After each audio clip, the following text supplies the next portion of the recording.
chip on my shoulder.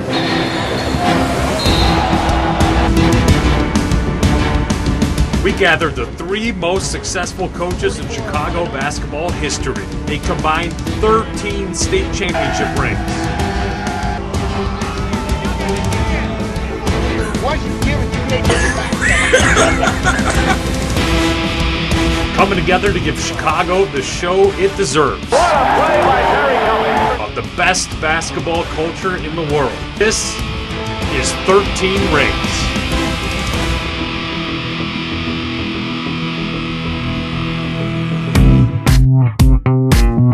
Hold on, I'm about to go with my background now. Hold on, there. Background. Says it's like, this can't be real. Well, I can tell you one thing. You'll have a lot more peace in your house leading up to the Battle of Vincennes. Who's the best pure point guard in Chicago recent history? My best team was not my state championship. You couldn't get in those games. That was a different era of basketball on the West Side.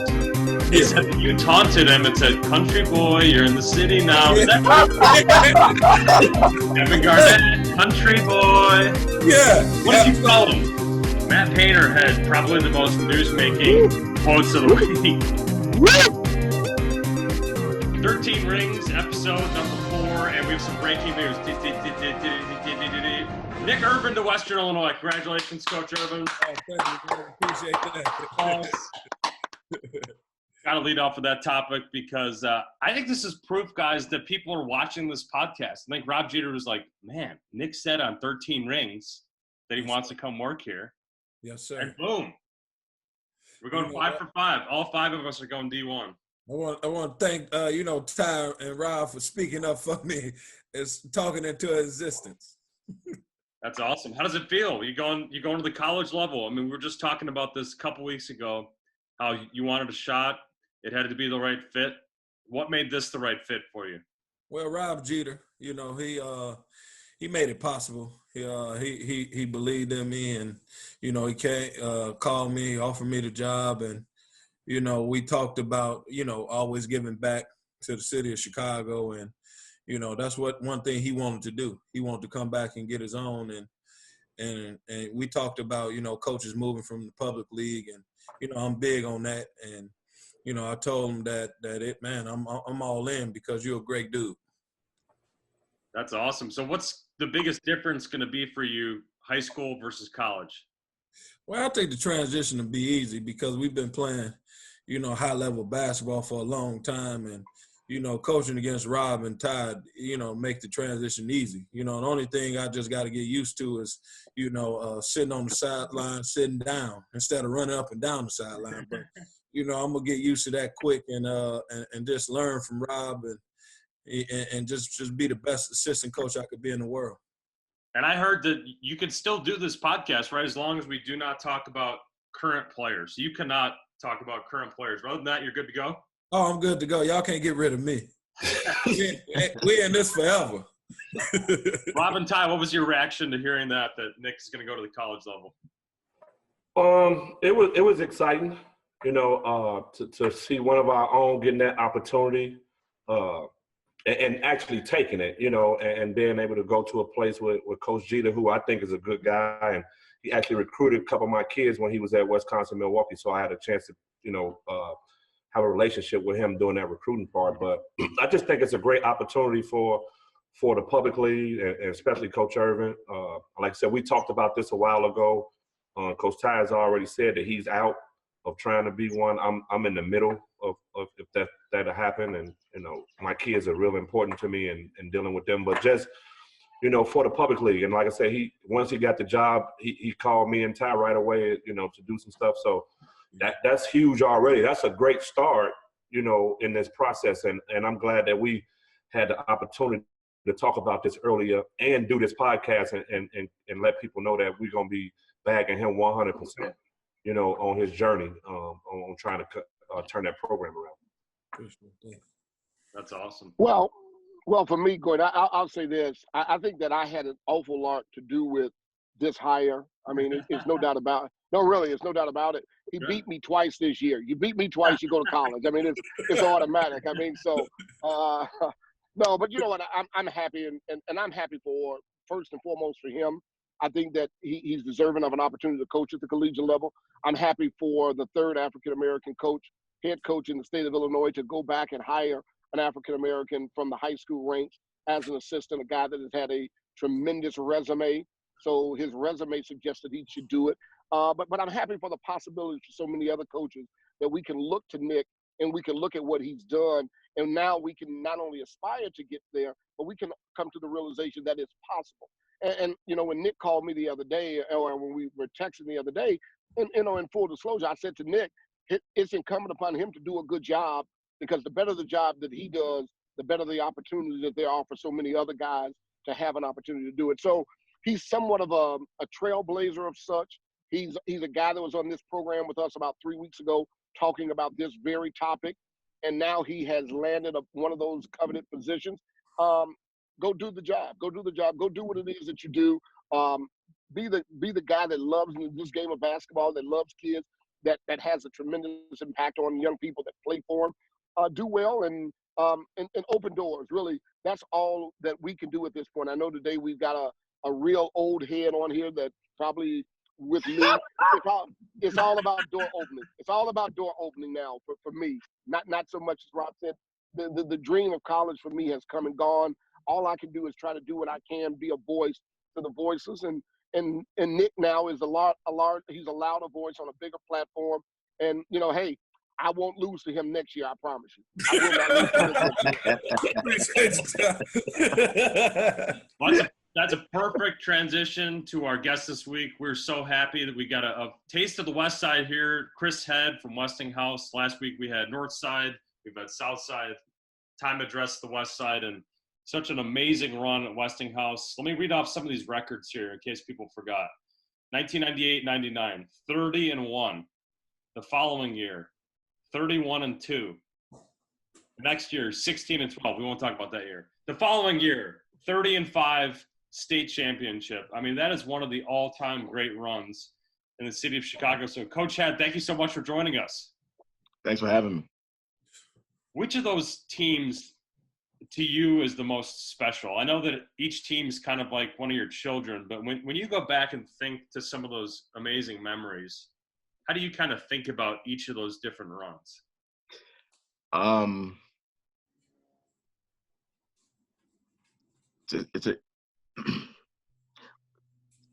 My best team was not Interesting.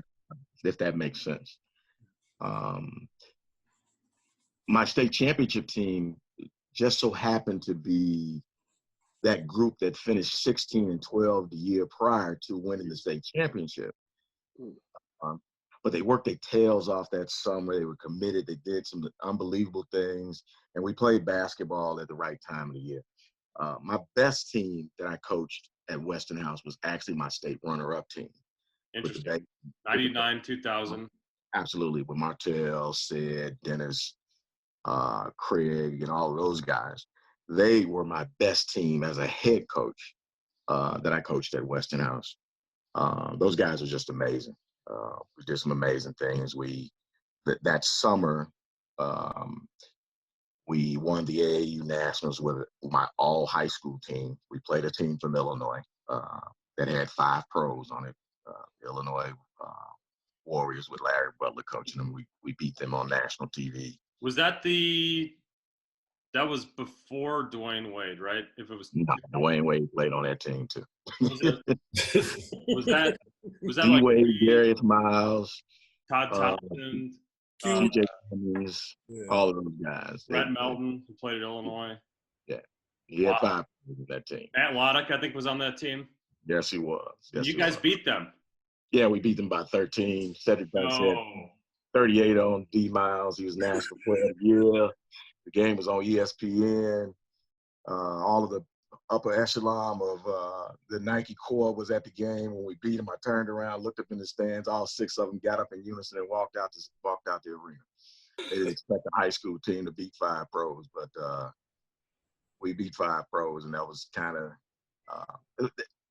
of another step towards the success of what we were doing at Westinghouse. you know, one of the things that we really believed in.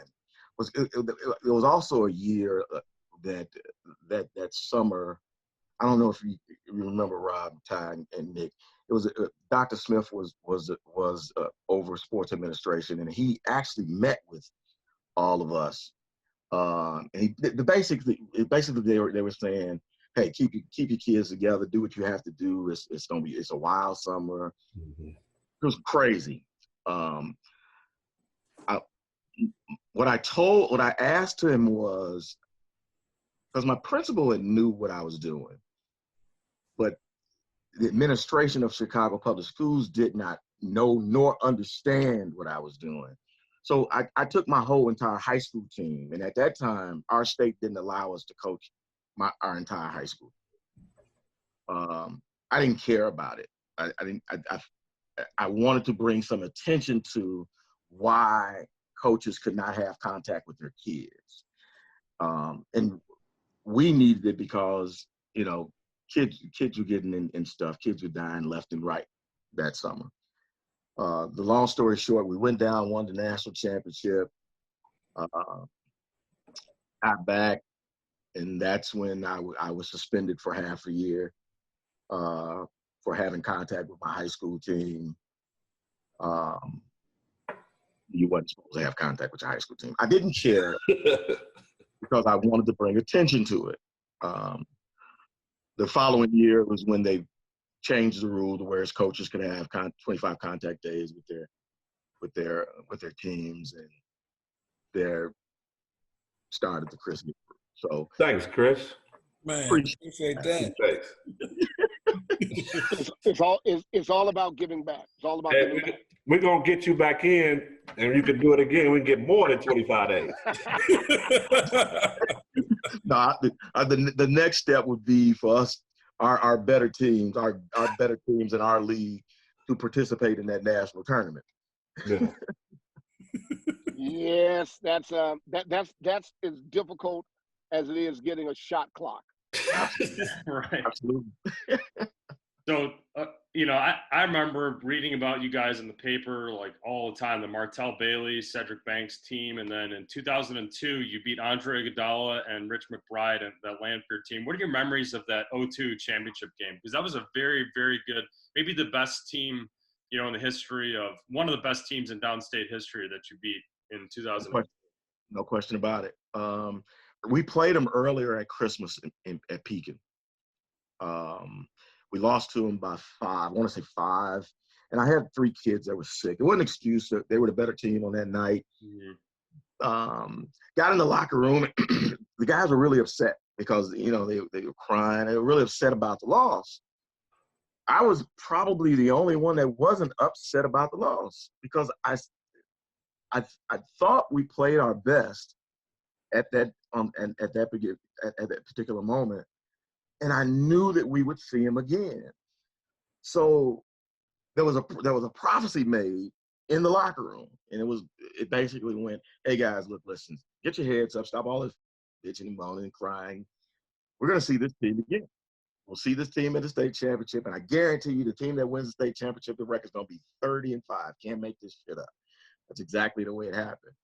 So we ended up seeing them again in the state tournament, and end up playing a near perfect first half, but knew that they were a very good basketball team, and they're going to make fun. Not one, a lot of them. And they shot the ball really, really well. It wasn't that we wasn't playing defense. We played great defense. They just played better offense, and we ended up pulling it out. So it was really exciting. It was a really exciting year. Jamal Brown, Darius Glover. I mean, these names, I think, bring back a lot of memories for a lot of people. One thing, Lance Irvin asked me to ask you about a drill. He went and watched practice one time. You had a drill where you had to do like a tip drill off the backboard, but then by the time you went again, you had to run around the bleachers. Tell me about that drill. Yeah. It was like, you'll never make it. It was more punishment, but it was more punishment. It was punishment, but it was condition based. So we just tip the ball. Everybody has to go around the first cone, go to the second cone, same thing.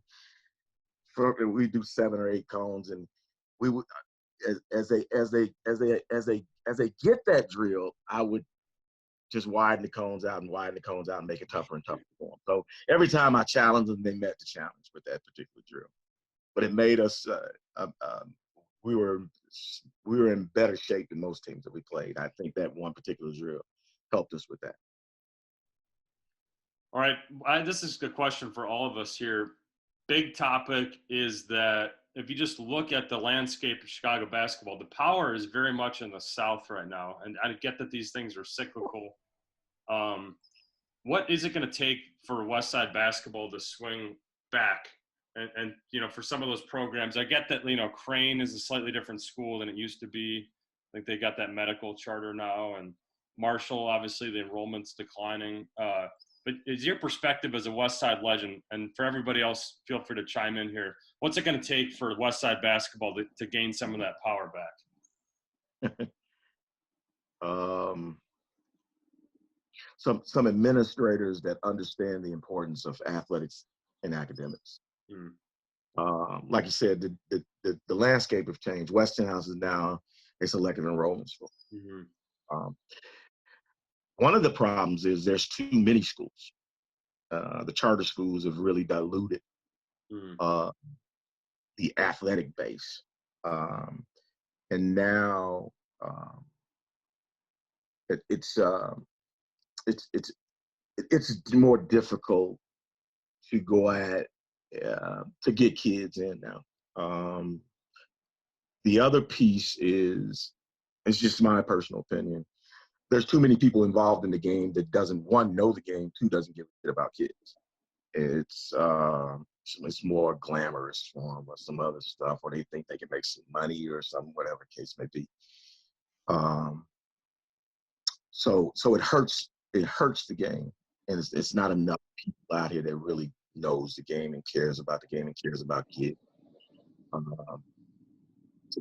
to get us over the hump on the west side of Chicago. So it's a lot of things going on. All right, so for the other guys in the room here, what are some Westinghouse memories from the heyday that you can remember? I mean, so many legends, really too many to mention, but right, Kiwan Garris, guy who I got a chance to talk to. Wasn't Hersey Hawkins Westinghouse grad? Yes. Yep. And so many memories, as people who grew up in the city, what were your memories of Westinghouse in its heyday? Well, one of mine is when I first started coaching, I was at Curie and we had to go to Westinghouse. And I don't know if, Chris, you had took over the varsity job yet or not, but it was a transition where everybody's like, well, you can't win in Westinghouse. You just not going to win in that. You can't win. It don't make a difference. Who you are, what you got, you're not going to win. I'm like, we winning in here. We coming to win the game. So we go in Westinghouse and we actually win. But it's a team that I had at Curie that we was undefeated. We went undefeated, but the game went to like 3 overtimes, and it was back and forth, back and forth. They hit a shot at the buzzer. We hit a shot at the buzzer. Just kept going back and forth. And that kind of started my coaching on how you do things. And then I watched Chris when he was at Westinghouse and watched the stuff that he did. And for him not to have as much talent as other people had at that time, those guys were really good. Don't get me wrong. They were really good, but some other people had far more talent than he had. And those guys were pretty much a well-oiled machine, pretty much like Coach Hambrick had those guys. When he did it, but Chris's was a different way. It made it a funner way for the kids. If that makes, they had fun doing it. They played hard all the time. They were very small all the time. They didn't care if you had 7-footers or 6'7", 6'8". They just played a certain type of way. So those things kind of stuck out with me of letting the kids have a little bit more fun playing, and how he ran his stuff. And it was unique, seeing that, and definitely different. I mean, the West Side was at that time when he was there it was a big thing at that time. That was probably the power of high school basketball. At that time when he was doing it, was the West Side pretty much. Nick, do you remember going up against Westinghouse or watching any of those legends? Oh, man, I've been in battles with Westinghouse, watched them play. I was, the transition when, Coach Kendati was there, then Chris Head, then Q. So I've been Westinghouse been a part of my family as well, because, you know, my dad used to give him all the Adidas gear, and he went to all the number of games and everything. And, you know, I remember the battles when we played against them with Jimmy Sanders was playing. And, you know, I'm always been a big fan of that era of basketball at Westinghouse, because, you know, they did things the right way. They played hard. You got everything out of them. And, you know, few of them played for my father AAU program, and few of them played for me when I was coaching. So, you know, when I got to them, I already knew what I was getting. They wasn't going to be grimy. They wasn't going to be rugged. They wasn't going to play hard and cherish the game. So, you know, I got a lot of memories of Westinghouse, and, you know, they did a great job around that era. They did a phenomenal job. You know, I would love to dig into this as a full episode, but Mark Aguirre's legacy in the city continues to this day, does it not? I mean, you talk about somebody who never left, you know, and I mean that in a very positive way. Just he never stopped. What I mean is he never stopped caring about Chicago.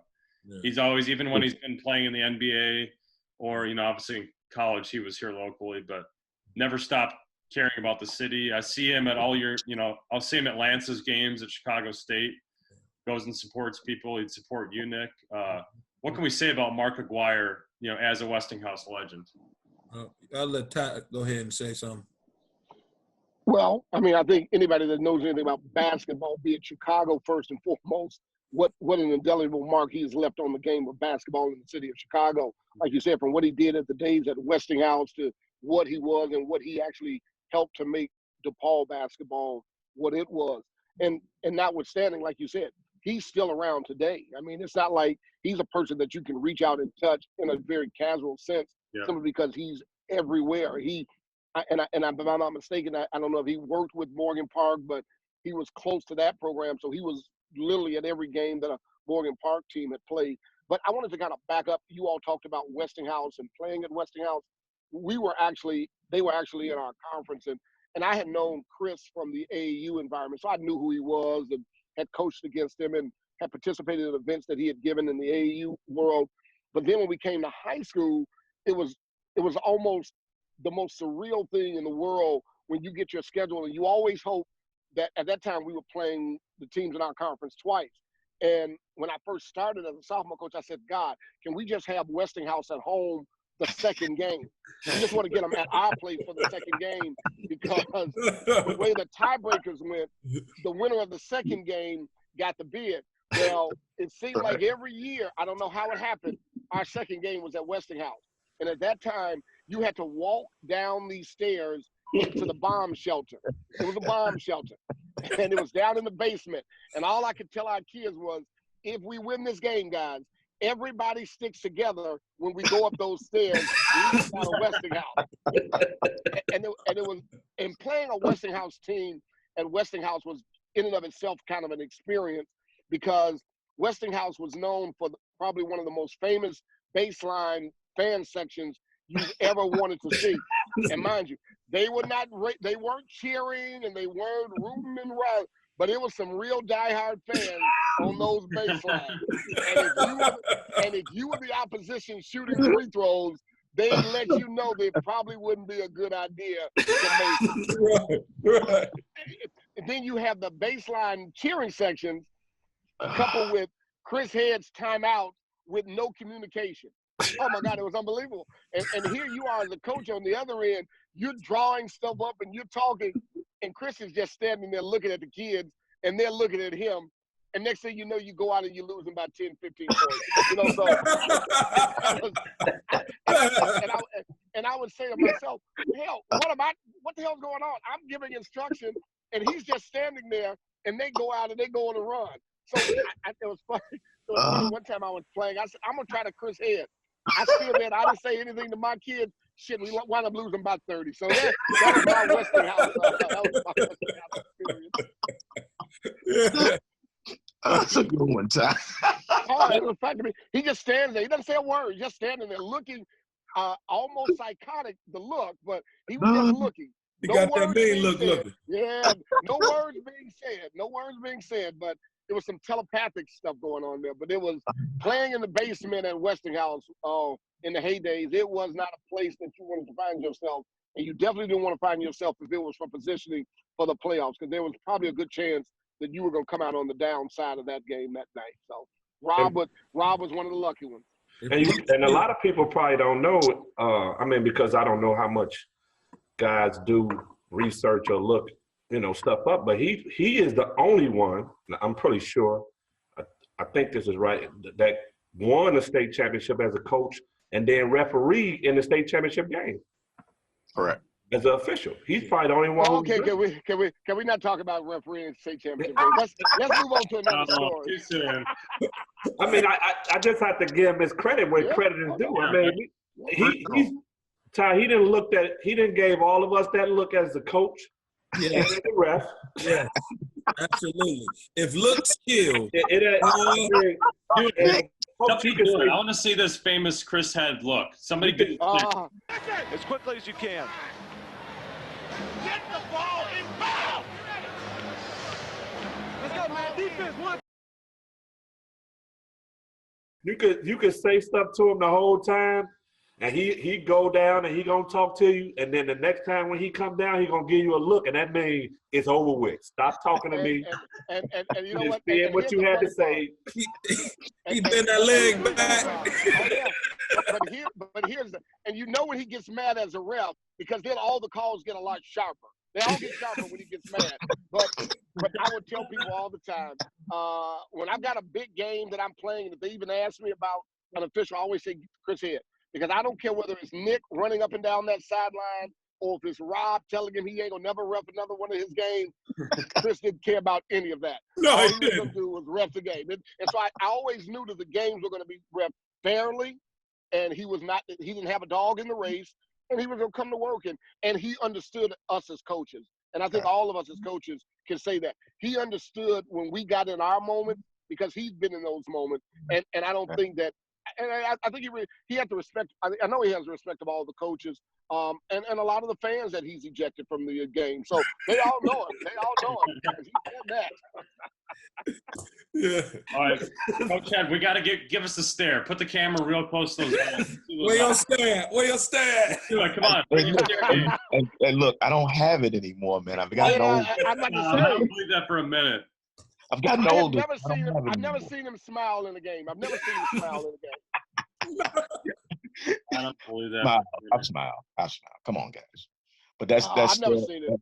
That stare is like in the moment, especially if it's one of these guys that's saying something that really doesn't have a clue what he's saying.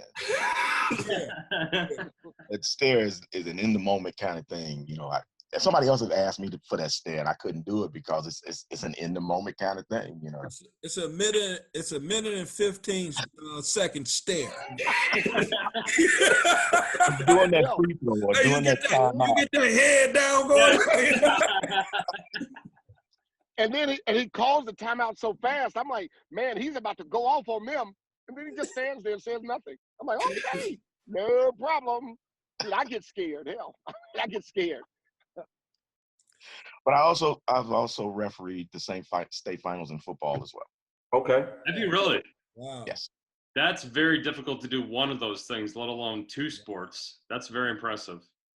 Yeah, but Westinghouse had some teams, but Mark Aguirre was a bad boy. I always like go on YouTube and search for videos back then because he was a bad boy, and plus his basketball knowledge is crazy. Like it's unbelievable.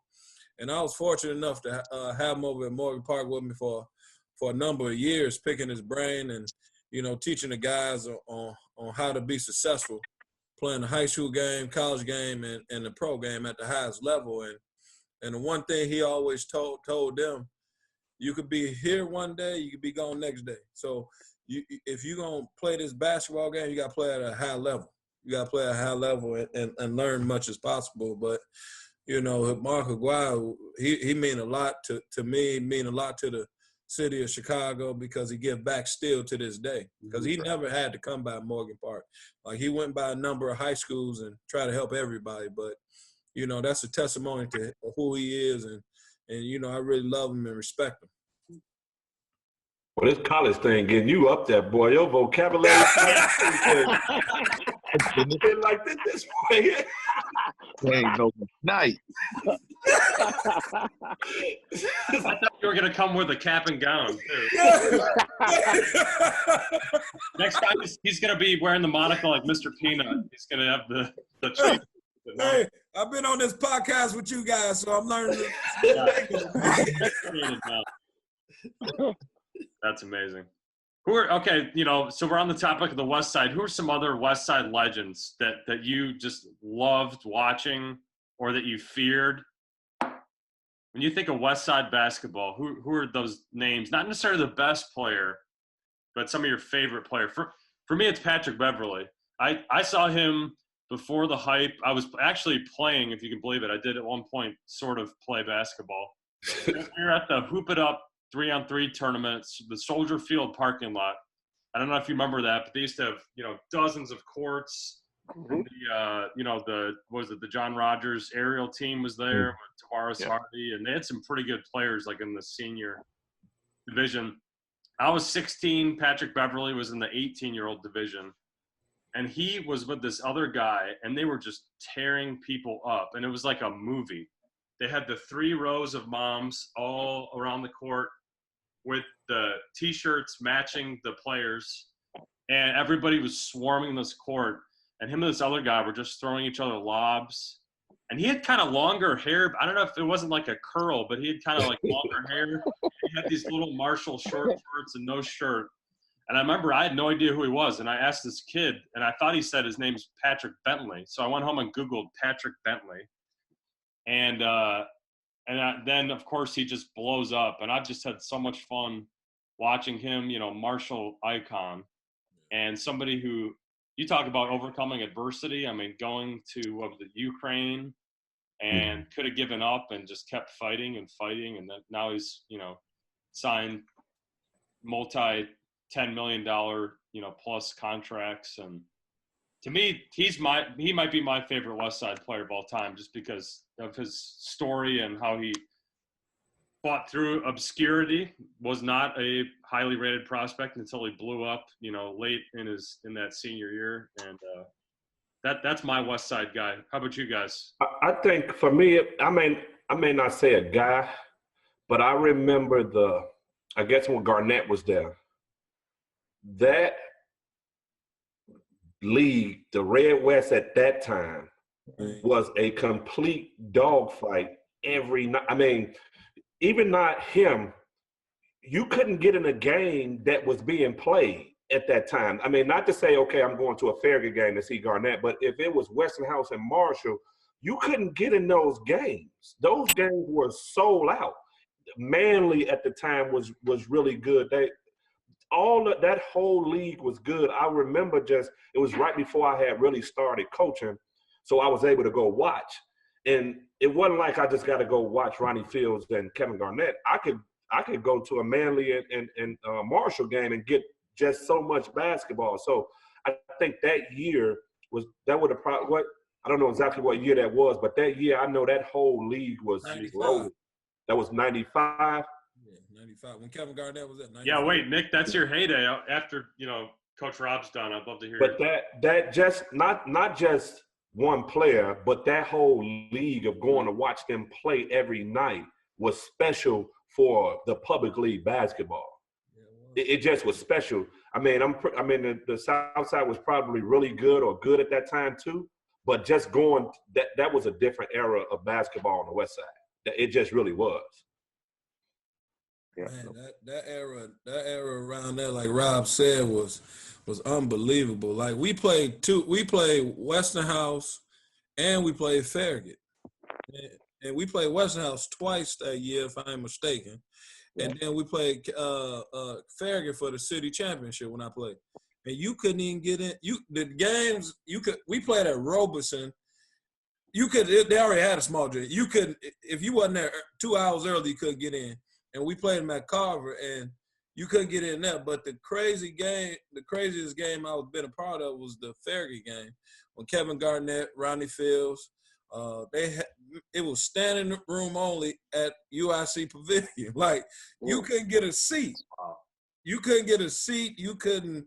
It wasn't nothing you could do about it. They were standing in the hallways of the game. Like, they tried to get there because it was a big thing. It was a big thing. So Red West basketball was crazy. Like, they had, like, Manly was good. Every team over there was good, and they was all in the same league, just like it is in the Red South Central. It was always a dogfight. But back then they had 7-8 good teams over there. Who are some of those battles that you would fight against, Nick, back in the mid-'90s when you were at Carver? Well, you talking about the Red West? Yeah, just who are some of those players that you wanted to go up against and that had, built a reputation in the city? Well, when I was playing, I always wanted to play against everybody. It didn't matter who it was, and I think that's what's wrong with kids today too, that they want to just play against all the best players, which is fine, which is good, but you want to play against everybody. Everybody good, and that was the mindset I had. That was the mindset that Coach Pittman gave us, to have the mindset of destroying and killing everybody, no matter who in front of you. And that's how we was brought up. That era was brought up like that. Like, who's who? I'm gonna go find you, but who is this dude? I'm gonna kill you. So that's how this era was brought up. Right. Because I used to watch Simeon play for a number of years. I used to go over there when Benji played. I was a little kid, and I remember Benji. I was a little kid watching him, and that era right there when my brother Byron played. That era was something else. But Chicago basketball was oh man, it was totally different back then. So Kevin Garnett went on a podcast and for like 15 or 20 minutes talked about the Irvins. He said that you taunted him and said, "Country boy, you're in the city now." Is that true? Kevin Garnett, country boy. Yeah. What did you tell him? So when we was playing each other, he first got to town, and that year we was the best team in the city. We was the best team. We was number 1. And when he came to town, we went to 2. So, like, man, who is this dude? Like, where's this dude at? Because they all kept hearing Kevin Garnett this, Kevin Garnett this. So we ended up playing him at the Forrest Harris summer tournament at Loyola. And he in town, he walked, I said, man, he's 7 feet tall. So I was like, man, you ain't ready for this action right now. I'm a sophomore, so I'm talking crazy. You were a sophomore? Yeah, I ain't got to guard him. So I don't care. So, man, when I laid eyes on him, what he did, I said, man, he might be the best player in the world, at that time, because he could dribble, shoot, pass, and he was a defensive-minded person. Like, he blocked everything. So, they end up it was back and forth game. So that's a whole nother podcast for that game and everything. But, he was something special. And then the game before we played the city championship, we was on the phone talking. And then prior to that, we was working out somewhere, and I was play-by-playing him. Like, this is what I'm going to do against y'all. And he was play-by-play what he don't do and stuff. So that game was unbelievable. Man, that's crazy. Well, guys, do you want to get to the mailbag? What direction do you want to go right now? Yeah, we can go. We'll start there. Yeah, because we have to do something, because when we have Nick talking about playing defense, we know it's time to change the subject. We know it's time to change the subject. We need to go somewhere else. Yeah, I ain't want to play on defense. I saw him play in high school, and there was not a lot of defense being played by Nick. No. Bad. No. Hey, Ty, I ain't like no defense, man. No. Hey, no. He won't be the defensive coach at Western, I promise you. Hey, Ty, I can teach it now, because I see things back there. See it better. I'm a coach now. Yeah. But do not ever say to the kids, "This is the way I used to do it." Don't do that. Because at that point, it's a bad teaching moment. That's one of those times, do as I say, not as I did. Do as I say, not as I did. Someone's going to find that game from 95 that's been circulating on YouTube. Hey, actually, I got a record still stands in that game. Yeah? Oh, wow. Scored 16 or 18 consecutive points going in, started the fourth or something like that. Sophomore year. That was my sophomore year. Sophomore year, back in your taunting 7-footers. Oh, always. Gave up 19 points in a consecutive. We won't talk about that. All right. Mailbag time. I'm going to start off with Coach Ty here. This is from our friend Tim Allen in Springfield. It says, who's the best pure point guard in Chicago recent history? Or you can go all the way back. I'm talking floor general, running offense, not necessarily the highest rated or reached the highest level of the NBA, but in terms of the prototypical leader on the court, who's the best pure point guard from recent or previous? Pure point guard. So I guess the question starts to be, when we talk about pure point guard, are we talking about by today's standards? Because there's no such creature as a pure point guard by today's standard. Mm-hmm. So if you talk of, a guy that runs your team and gets everybody else involved, and mind you, Chris had a couple of those guys with the brothers. I mean, he had a couple of those guys back then with the brothers. But I'll tell you, like here in not recent memory, but in the last maybe 10 years or so, a guy that when you talk about running a team, just running a team, not getting out of his body, not being extra. Rob had a guy. I want to say, was it Jelani? Jelani Neely. Yeah, Neely. I mean, he literally, and when you played him, you say, man, we gotta take care of these other 4 pros that he's got on the team. And then there was Jelani. A guy, like you said, not great acclaim from college and pro basketball, but for a high school point guard, a guy that ran the team, that understood what the coach wanted and delivered it.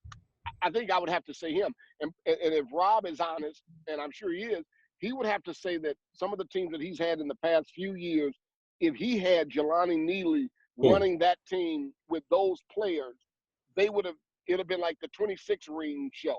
He'd have 7 more rings or 3 more rings or 4 more rings.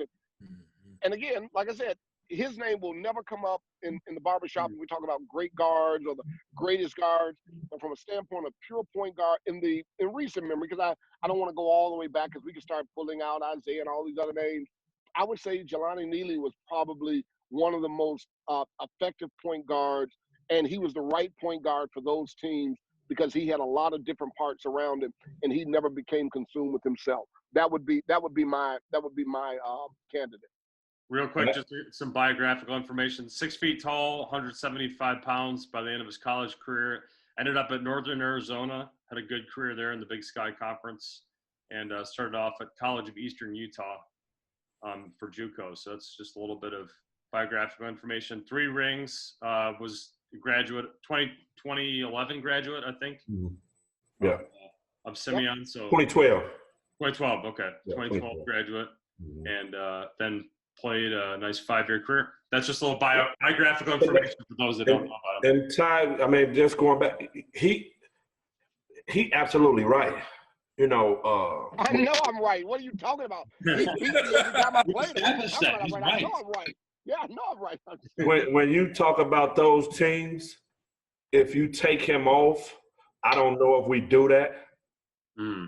Because he was a floor general and he had the respect of those guys. And we all coach, so we know that's huge. That's huge. When you got a guy who is considered a phenom or whatever, to have a guy like that to be in control of the team. And he was in total control of the team.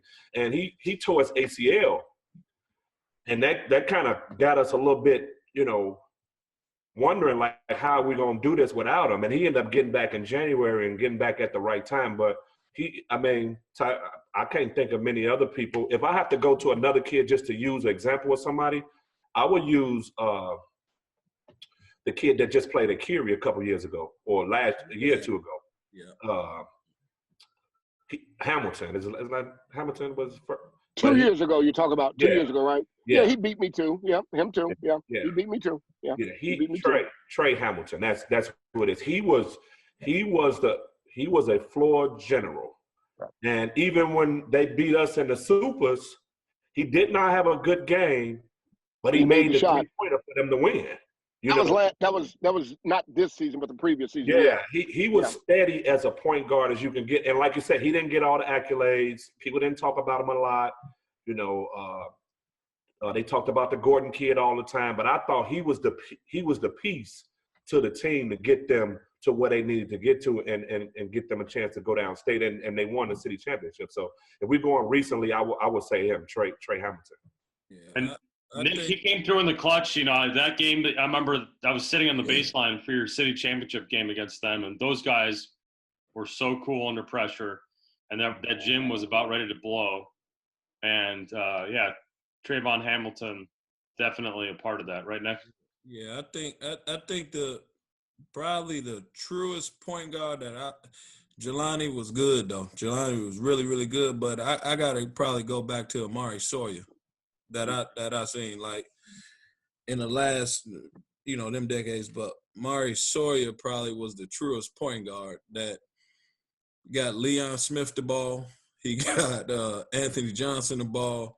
He had to get a lot of people the ball, and I think he was a great fraudulent because I seen him do it on the AAU circuit and the high school circuit, and I seen him dominate every point guard with his ability to pass.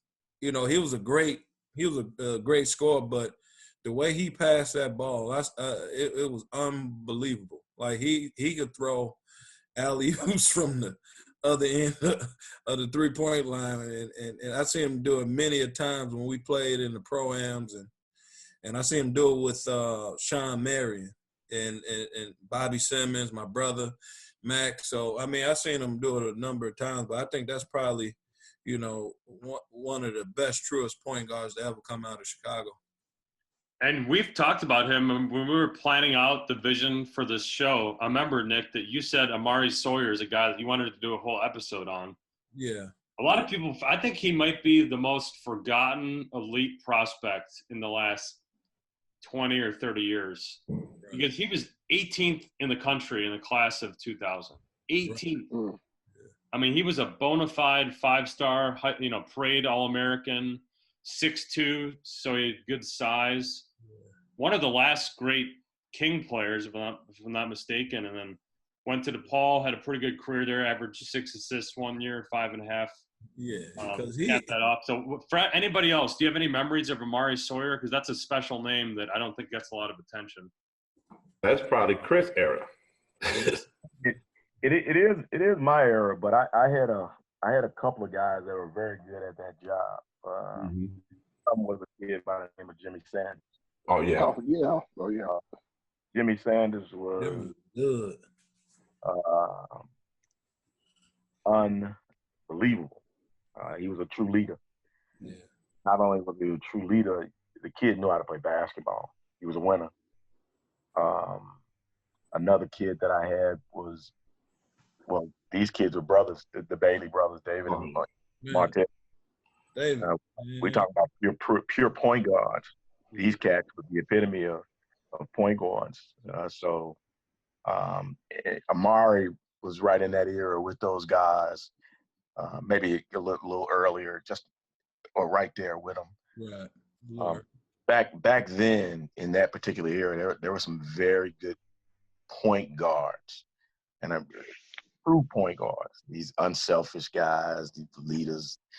These guys played both ends of the court. So I've had the privilege of having some very good point guards. Yeah. Chris, you just said something that I think we might have talked about this. I don't know if we talked about it on here, but those kids understood the game. Everybody that we just talked about, they really understood the game. And that started a lot with the elementary coaches and small fry that they played. So they understood. We're missing that a lot right now. And the small fry is getting back to where it was at, I think, because my son is playing a little bit and I'm watching a little bit more. But on the elementary side, we're not there with what those guys were getting in elementary school. Right. We're not there, and we're missing that gap. I mean, Nick and Ty, Chris, you could probably go because you were still around. We're getting guys who they're saying are the best players in our area, and they got a lot of deficiencies. Absolutely. You know, how could you be somebody saying you this good, and if you right-handed, you can't dribble up the court with your left hand on a consistent basis?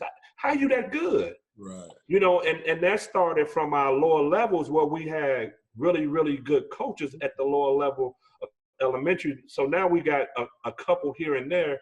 And if you're not getting those kids, then the other kids are just too far behind. They just are. Right. We have to do something with our elementary piece again. Me and Ty talk about it all the time because we fight with people trying to get it the way it used to be or how it was. But that piece is missing when you're trying to get a pure point guard. Jelani, that might be the last ones who did it. Yeah, but I think I'm sorry, I'm still a high school coach, so I get to. But you know what I think, and I'm going to throw a name out there, and I'm not going to belabor it because I want to kind of piggyback on what Rob was saying. A young man that played at Whitney Young, I didn't coach him, but Cordell Henry. I think when you look at a point guard, I mean, but again, as I throw out this name, somebody else can come up with another name. But to Rob's point, a thinker, a guy who's a coaching now, a guy who played at major college basketball, who did the same thing in college that he did in high school. I think Rob's point is incredibly valid. But then there are just so many different layers on why we can't get to that. One, because when I started off by saying, what's a true point guard? No, most point guards now have to score the ball. They fundamentally have to be their first, second, third option is score the ball. Secondly, I think that you have social media, friends, mentors, all of that. If you want to be a point guard, if you want to get the ball to these other 4 Division I players, oh man, you're not getting yours. You got to score the ball.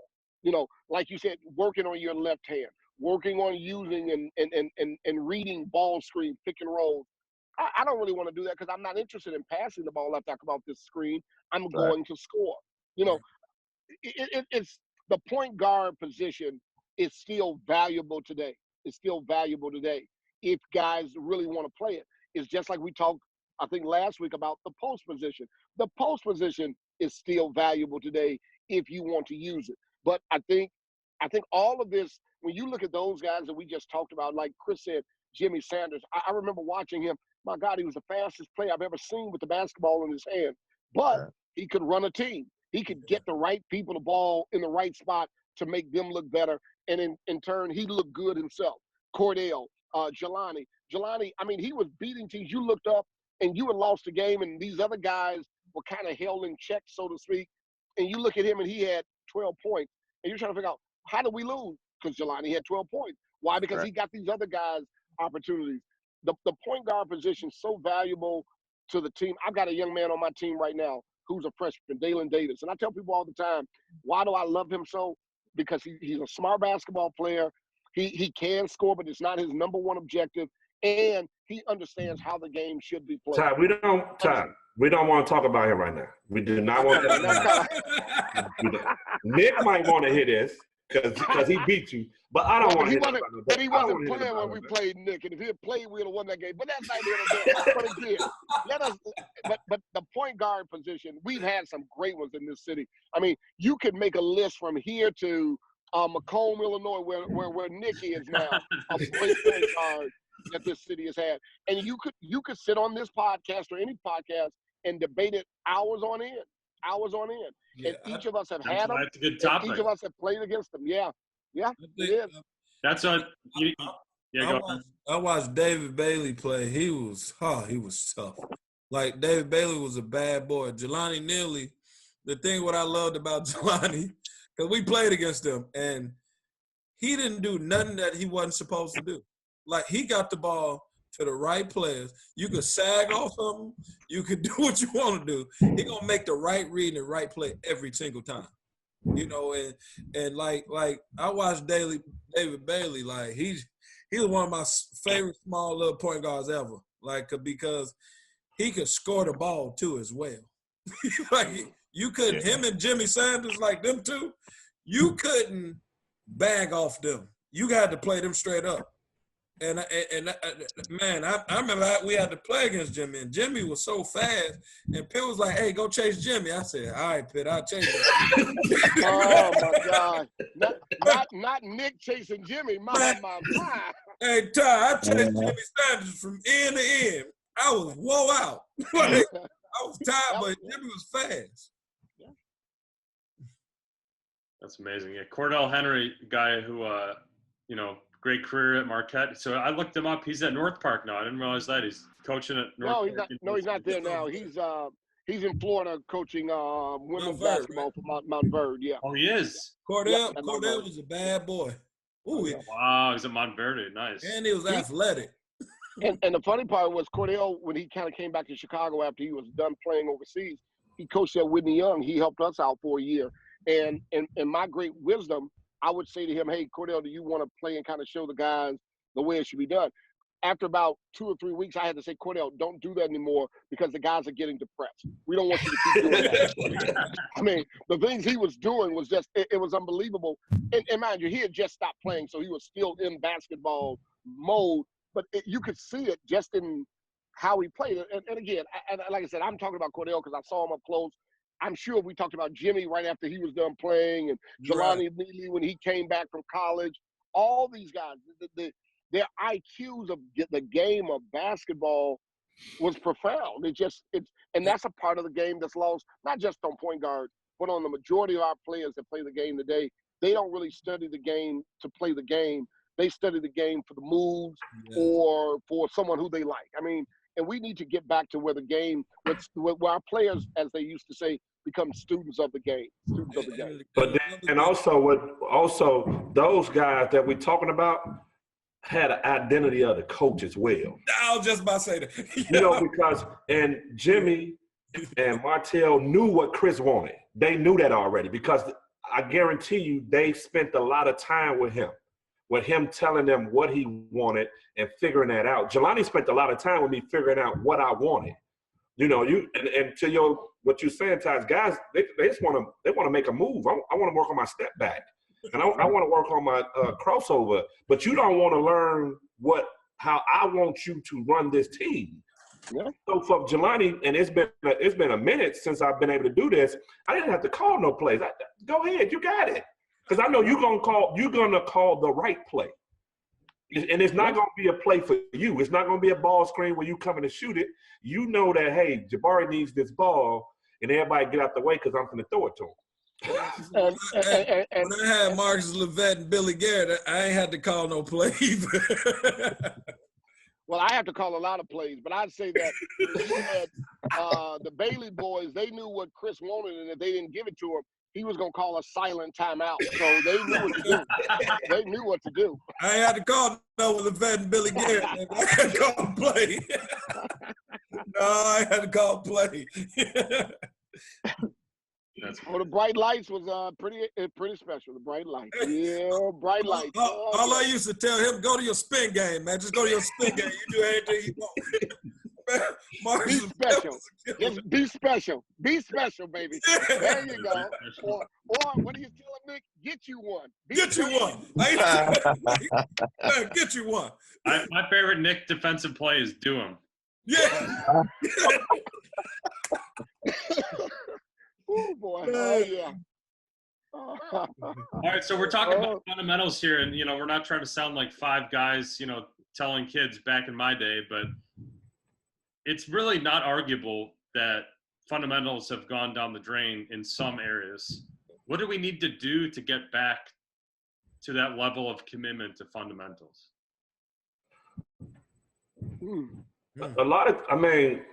I know for us, we still do a lot of it. And to them, it's kind of boring. They think it's boring to do the basics. But I'm telling them that guys at the highest level are still doing the basics.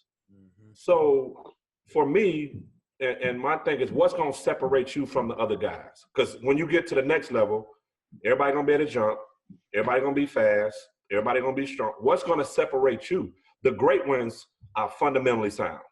They are. They're just fundamentally sound. I mean, LeBron James is fundamentally sound. Kobe Bryant with fundamentally, those guys are fundamentally sound. So what's going to separate you from those other guys who can do the same things that you do? And it's going to be the fundamentals. That's just going to separate guys.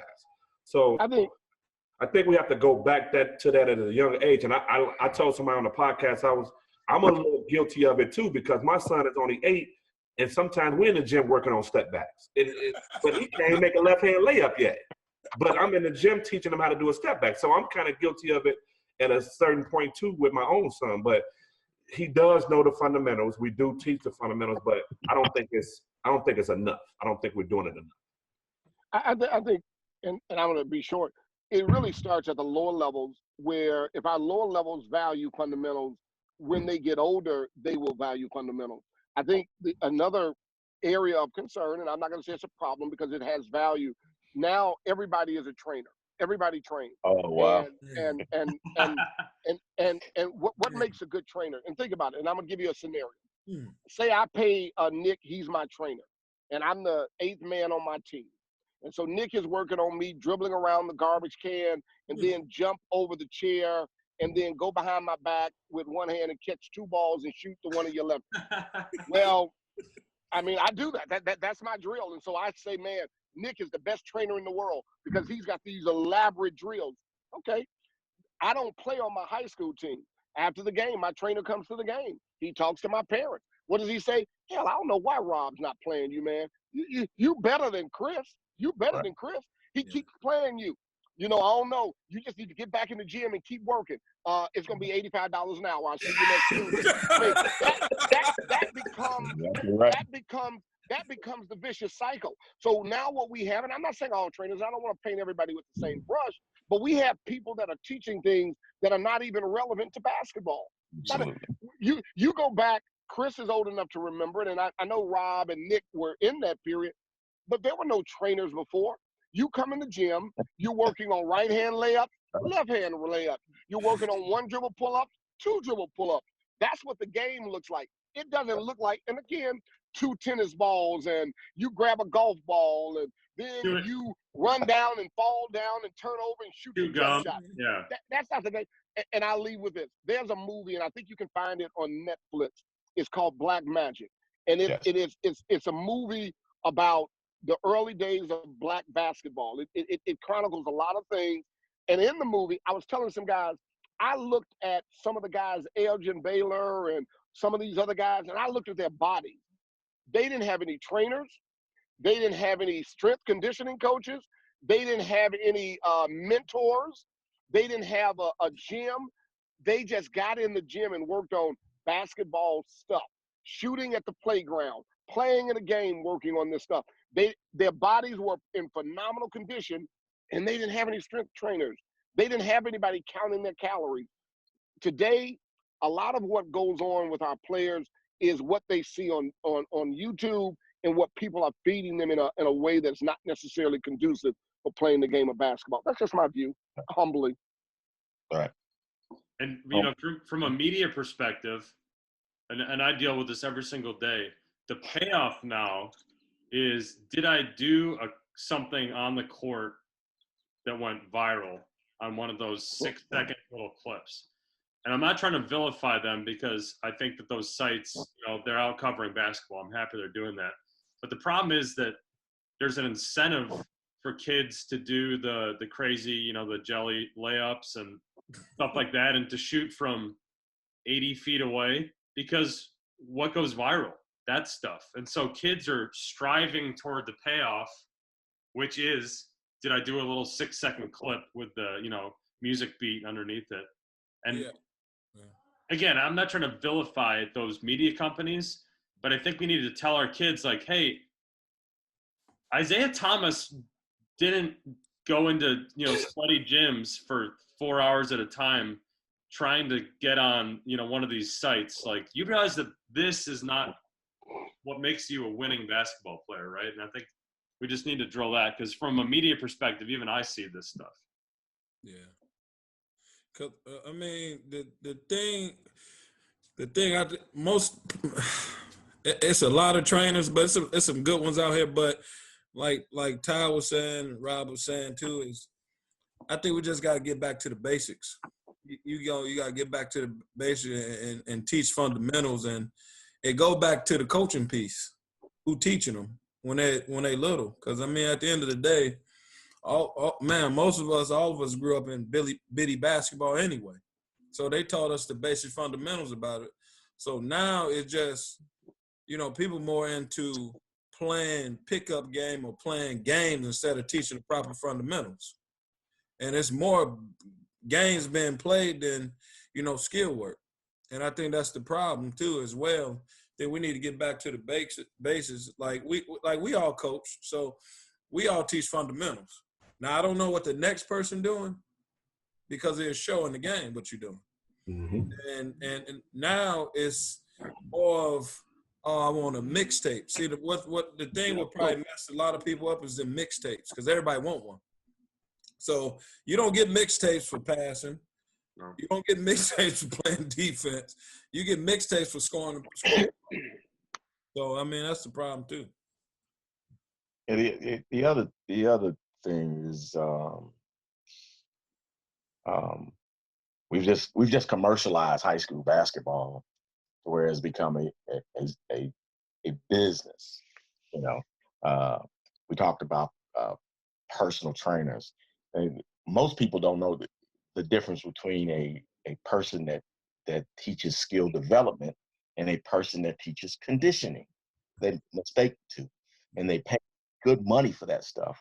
My problem with the whole process is that those people that are paying and the parents living their lives vicariously through their kids won't go to the head coach and say, hey, look, listen, we'll need some extra work. It's possible for you to get him in the gym and I'll pay you. That would be the most realistic thing to do because at the end of the day, he's the person that he has to play for. So that process doesn't happen. You go outside and find somebody that never played the game, that looked at YouTube, gonna do all this old crazy shit, pay him a lot of money. Meanwhile, comes back to school, can't use none of that shit for basketball game. But part of the problem with that, Chris, is they're not trying to get actually, and I'm not saying everybody, but a large segment of the kids are not actually trying to get better. They're trying to go to someone who is going to feed their ego and make them feel good about their ineptitude. They're not playing. So you think about it. How many times, and again, does a kid, the guy that's working with your player in your high school, ever just say to you, hey, coach, I'm working with Nick this week. What do you need him to really get better at to help your team? Because it's so individualized. Now they're just trying to get better for themselves, and it has no impact on the team. So Nick wants to be a great rebounder, but he's only 5'3", and we're never going to ask him to rebound. Not here, right. Not here. So if Nick just wants to get better at rebounding, fine. You guys go and work on rebounding. And I'll say this, and if you know who they are, if you can let me know, how many trainers do anything relevant with defense? None. Are there any defensive training drills? I'm just asking. That's a good question. You don't see coach. No, because the majority of the kids, not a majority, but a large number of kids are deficient defensively. So if they got better defensively, they could get on the floor. And if they got on the floor, then the things they want to do offensively, they would manifestably be able to do it. You know what I'm saying? But we're not going to do that because, like you said, it doesn't sell mixtapes. That's not very popular. Me stopping XYZ from scoring 80 points a game, I don't want to do that. I'm going to just try to find a way to score 82 points a game. We have to, our kids, our parents, we have to start looking inward and just asking ourselves, how can I get better the right way? And by no means, and I don't want anybody to get mad and be hitting me on DM and that, oh, you don't like trainers. No, I didn't say that. No, I think that trainers have value, but I think that trainers have value when they started from, like Rob said initially, from the ground level. And if you as a player worked on your fundamentals, the very basics, passing, dribbling, and shooting, and your footwork every day without jumping over the garbage cans and dribbling with 6 tennis balls and a golf ball on your foot, you would find yourself being a much better player by the end of your season if you took that approach. That's my opinion. Just my opinion. Man, who you say with a golf ball on their foot? I guess. There's some crazy stuff out there. It is. It's unbelievable. People are jumping over people and jumping under people and dribbling under under a broom handle. What in the world are you doing? I mean, what is this? What is this? No, not form shooting. Don't start off with your form shooting. No, not left hand, right hand. No. Get that garbage can. Take the top off. Now see if you can jump over it and close the top. Okay, I don't know. And that's symbolic of when you drive the ball and the defender's coming. I don't know. But you know what? We should have a show where we come back and we have like some of the greatest, ridiculous workout tapes. I mean, it's unbelievable. Some of the stuff you see. You know, it's crazy. Pouring cups of water on the table and then dribbling it on the table. Come on, man. You spend you paying for an hour. It takes 15 minutes to clear up the water you waste. I mean, come on. That's the plan. Oh my gosh. Oh man. And we laugh about it, but we laugh because it's real. Too bad, but it's just feeding into this whole parent sports industrial complex that we have right now, where it's like parents are so desperate to get their kids ahead that they need an outlet for that anxiety, and so they pay a trainer $85, or they lean on the media guy to try to get a story on their kid in an inappropriate way. It's just like, man. Okay, I'm gonna say this. I might be in the wrong business, man. You we should all go to training. Nick, they making $85 an hour. That's the low end. I had a kid tell me, not me, I had a kid in our program. His mother said, "I'm going to tweet you to college to get a scholarship. I'm going to build you up and tweet and do." Well, how do you tweet a kid who? And I'm not saying this kid, but a kid, you're averaging 3 points a game. I don't give a damn what your tweet says. I'm not about to go recruit you. I mean, come on. I mean, you have to do something. I mean, whatever. Hey, jump over that garbage can. Well, I think that's what I'm going to do when I stop coaching. I'm going to train. Train. Hey, go ahead and train. Hey, my father used to tell me, boy, you better go in that backyard. There is no better trainer. There's no better trainer. You look at those kids. Look at those kids. Look at the kids who live in the suburbs who have a rim in their driveway. They're phenomenal free throw shooters. Yeah. And they don't do it. There's no trainer teaching them how to shoot. How do you think I got good free throws? Well, we're not going to talk about that. Let's keep going. But the other side of that too is, and I talk to my kids about it all the time, a trainer defeats you from hustling because he gets the ball from you, for you. Every time you shoot, somebody's going to get it for you. You never move. So that's why y'all don't hustle, because you don't do nothing but you miss, he run it down and pass it back to you. See, Rob, now you giving the trainers another avenue. They going to stop going to get it because if the ball go down the court, that's time. That's time. You only have an hour. Man, he got to go get the ball. It's part of the game is like when you was in your back, you hustled for the ball to go get it. You did those things, and it carried over to the game for you hustling. And when you shot, you knew where your ball was going to go get your offensive rebound. Guys shoot now, they don't even follow their shot. They just shoot it up there like it's going in. Because their trainer told them all those shots are going in. You don't miss. They all going in. You got to go get that rebound. The crazy thing, I used to go from end to end just shooting. Yeah, you hustle. Man, shoot. I said, it's over with, I guess. I don't know. I learned how to shoot because I said, I ain't going to keep chasing these balls, man. I'm going to learn how to put it in the hole, man. All right. So this is kind of tangential, and we'll leave on this note here because we're about to hit the hour and a half mark here. Matt Painter had probably the most news-making quotes of the week. The day after Nogel Eastern transfers, and this was in reference to Matt Harms too. It was not just about Nogel. But he goes out and he says, these kids are like, hey, I want to be a pro. Great, way to go. So you're going to knock somebody out of the Pacers rotation? Who? What's their name? They don't get a picture of how good you got to be and how much work you have to put in. He says, let's work on you being all conference first. And then he said also, if you walk out of the doors, even if you have your degree, if you end your time leaving this team, you're not a Boilermaker. What did you think about some of those comments that he made? Because it was a lot of different reactions on Twitter. I'm curious to know what everybody's individual reaction was. Well, I didn't hear his actual comment. I think Ty, you sent me that, right? Of course I did. Of course I didn't listen to it yet. But Of course, I mean, it goes to show that we got almost 900 to 1,000 kids in the transfer portal. You know, that's a lot. And you got some guys who are actually playing that's in the transfer portal. Right. I mean, I mean, you're out there playing. Why would you leave? What is it? I mean, you're a pro, you're going to be a pro. You got to work on it. You got to do it. Some of this stuff people don't get, a lot of it comes from God. Patrick Beverley worked his tail off to be in the pros. Right. There's some guys that's professional, that's in the NBA, that work their tail off. Some of this other stuff just came strictly from God, and they just got it. I mean, LeBron James is a robot, I think. I don't think he's real. Right. You know, Right. but how many LeBron James do we have? Kobe Bryant, that stuff is, you know, and did they put time in the gym? Of course they did. They did all those things, but the ball has to bounce the right way, certain things. It's not many guys who just make it, because if that's the case, all of us will be in the NBA.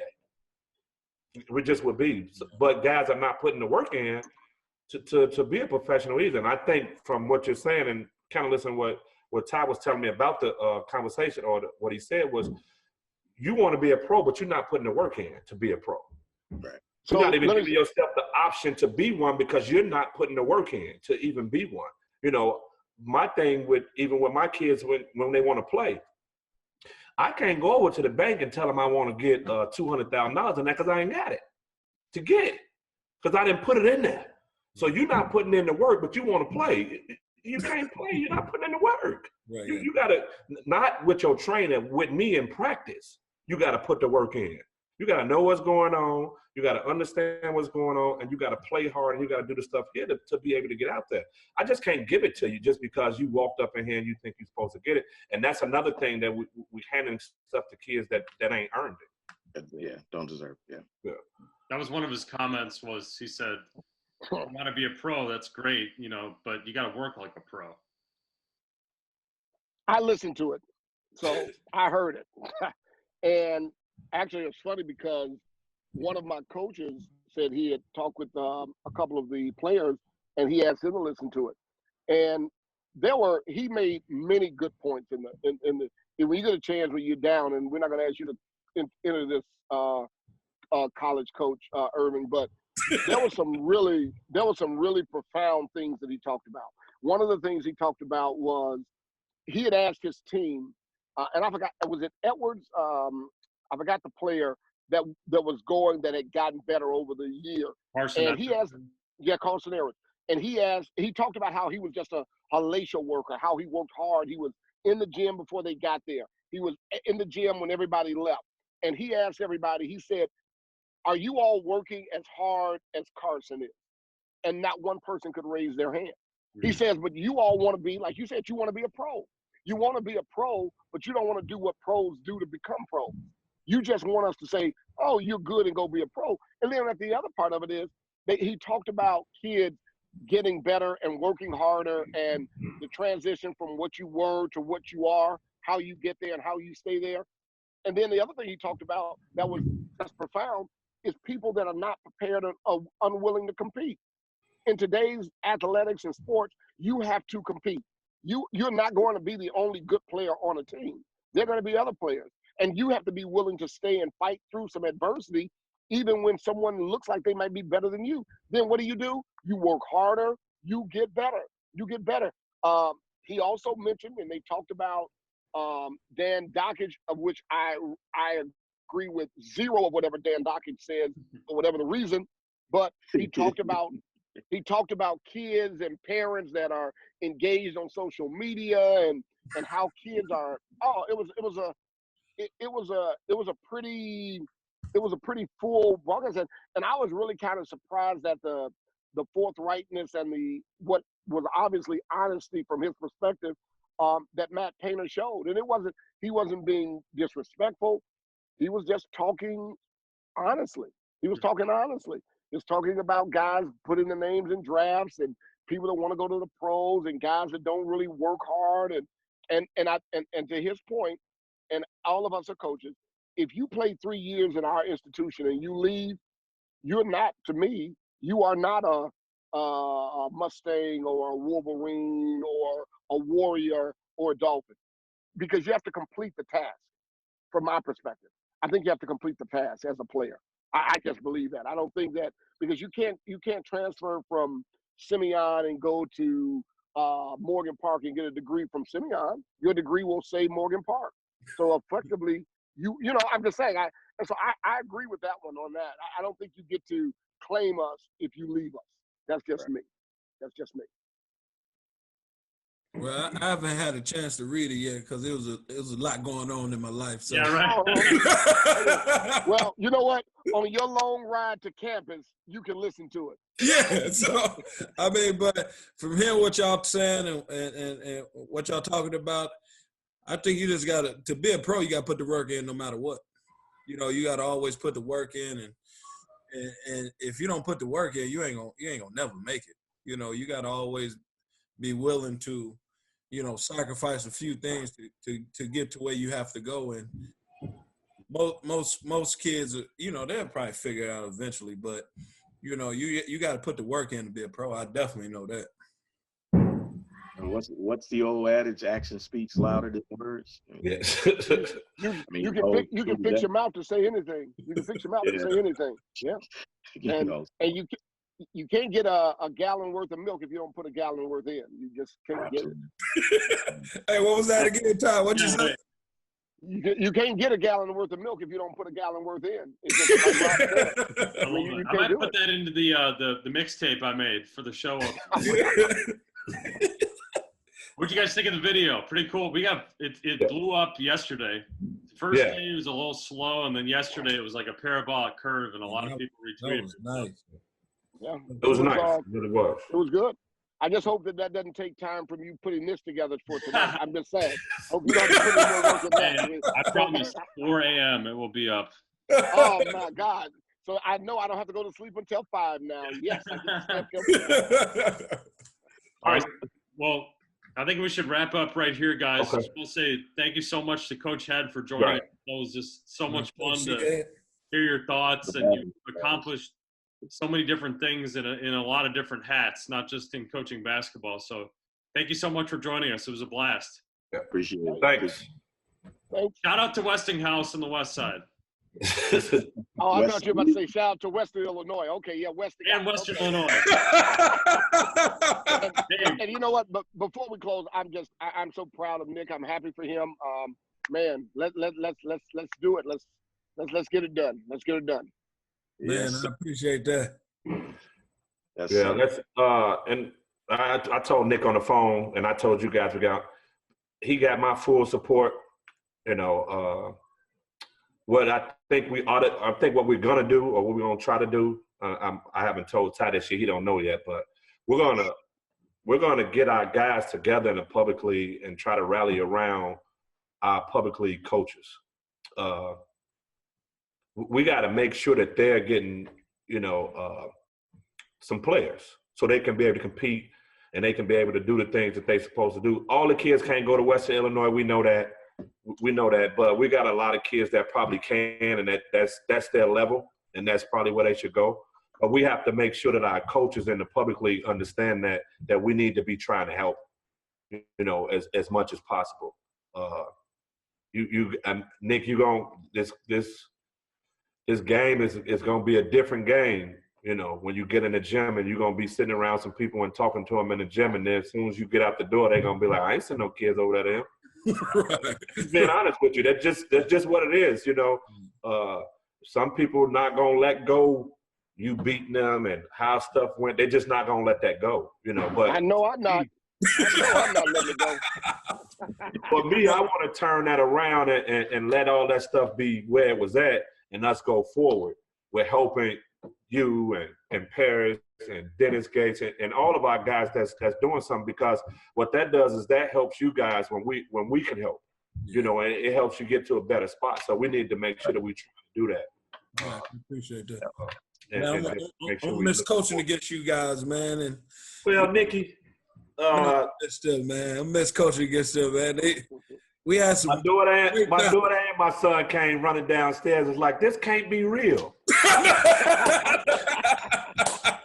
Well, I can tell you one thing: you'll have a lot more peace in your house leading up to the Battle of Vincennes now. and as I told you, when you text me, I am canceling my Sun-Times subscription. There's no more quotes to be had. That's the only reason I have it. I want to get those. I want to get the quotes. I mean, the Battle of Vincennes. So that Tuesday or Thursday, I can have a full practice now. I don't have to worry about that. Love it. Not till you find out who the coach is going to be, Ty. Huh? Not till you find out who the coach is going to be. Well, but again, see, there's certain things in coaching, like we talked about it before in this case. We know after the timeout, Nick is running a lob play. I know that. I already know that. Okay? we know that if Rob goes up by a point with 5 minutes to go in the fourth quarter, they're going in the passing game. We know that already. He's got a big lead. He's up by 1 with 5 minutes to go. He's going directly to the passing game. He's not shooting anymore. We know that. Passing game. The passing game. Oh yeah. And we know that. The Battle of Vincennes, there's going to be some incredible quotes coming from Nick. There's going to be some incredible quotes coming out of Nick. But again, it's so much of like everything, just like we go back to Coach Ed. Unfortunately, this game changes, and there'll be new actors that'll come into place. There'll be someone that'll take over Morgan Park. Will they be Nick? I'm almost sure they won't be. That doesn't mean that they won't do a good job. But Nick was Nick, and that's what Nick was. I tell anybody, you don't ever know what he's going to say, but it is going to be interesting whenever he says it. You don't know what it's going to be, but it's going to be interesting. So, y'all calm me down a lot, though, man. Oh yeah, but I tell you, and it's funny because I know I'm going on, but people since we've been doing this podcast, people are like, damn, you get along with him? Y'all talk? Of course we do. I say it's kind of funny though.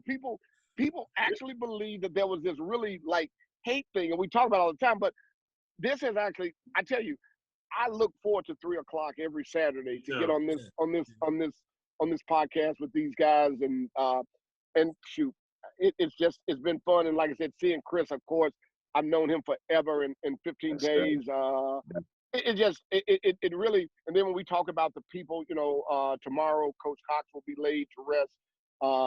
He'll be laid to rest. When we talked about, we look at how many guys that were in this game that are no longer in this land of the living. Right. Life is just too short for whatever the things that we spend our time fighting about. It's now time that we all come together for the betterment of our kids, and more importantly for our community. And to see a young guy like Nick reach what we've been talking about and what I'm sure he's been inspiring to, man, that makes it all the better. And I'm just so happy to say that I'm a part of it. Yeah, appreciate that. I love it, guys. Episode 4 in the books. Thank you so much. Okay. All right. Good night.